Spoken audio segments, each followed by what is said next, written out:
I've since relocated and changed my name. Now, I'm finally ready for people to hear the truth. I began working for the G family when I was 26 years old, and at first it was truly amazing. I used to consider myself middle class, but that was before I met the Gs. Well, Mrs. G to be exact. Mr. G is pretty busy these days, is what I was told. But seriously, these people are rich. I had never seen so many expensive items compiled into one space before. Take Mrs. G, who is really into the arts, for example. She had an entire section of the house cordoned off for displaying purposes only. I think she even had an original Da Vinci painting that she bought for $400 million. Anyway, the pay was great. So great that it was basically the only reason I was doing the job. You see, no one ever really knows what goes on inside of a billionaire's house. Most people assume that families like the Gs are away on extravagant vacations all the time, or taking their private jets to meet in discreet locations on a remote island. That's what they want you to think, anyway. The reality of it all is much, much worse.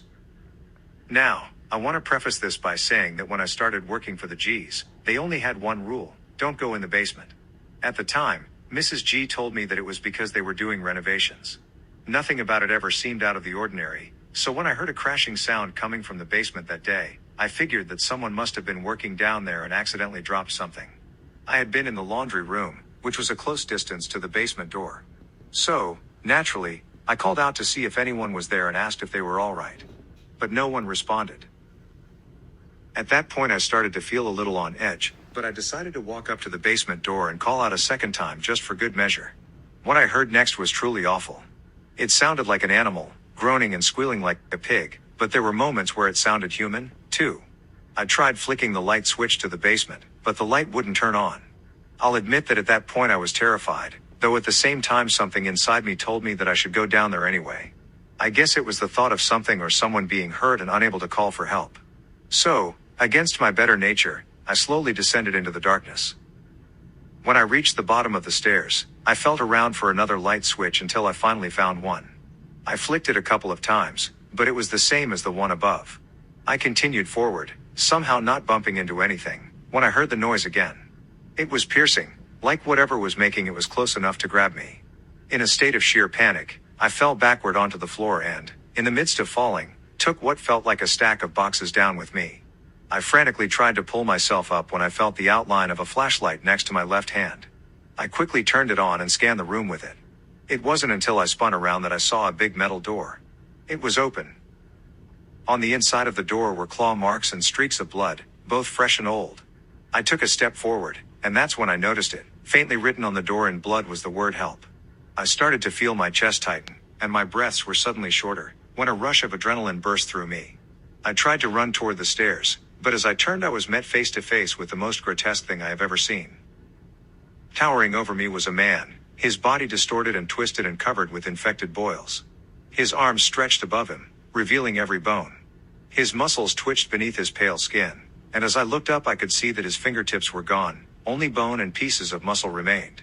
In a matter of mere seconds, the man opened his mouth and emitted the same blood-curdling squeal as before. Inside of his mouth I could see more boils, and that's when I noticed that his tongue was gone. Fear took over as I began to bolt towards the door leading outside, and with each step I could hear the sound of the man's bones crunching under his weight as he chased me.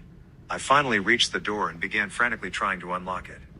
With each turn of a bolt I could feel the man getting closer, and as I twisted the last lock I could feel the bones of his fingertips against the back of my shirt. I screamed, then swung the door open just as the man was about to grab me. I ran out into the backyard and toward my car, too afraid to look back and see if the man was still chasing me. It was nothing short of a miracle that I made it to my car unscathed. I drove for hours, across multiple states, and didn't stop until I was absolutely exhausted. I ended up staying at a motel that night. But even though the man was long gone, I couldn't help but feel like he was watching me. I also ended up calling the police, but they pretty much dismissed me right away. Anyway, the other reason I'm finally coming out with this is because Mrs. G was arrested last week. Apparently, Mr. G went missing a few weeks before I started working there, and ever since they've been collecting all sorts of evidence on her. It's all hush-hush, but the rumor is that they found Mr. G's body in the basement after getting a warrant to search the house. Allegedly, Mr. G had cheated on Mrs. G with multiple women and they were going through a nasty divorce. I've also heard the rumor that Mrs. G was trying to get into some elite art club, and Mr. G was her art piece entry exhibit. I'm still pretty freaked out by it all, to be honest. After learning of the arrest, I swore that I could hear that squealing noise outside my house. And, in the middle of the night, I'll sometimes wake up and see him staring at me through the window. It's probably just my mind playing tricks on me, though I still can't help but wonder sometimes if it really was Mr. G's body that they found in that basement.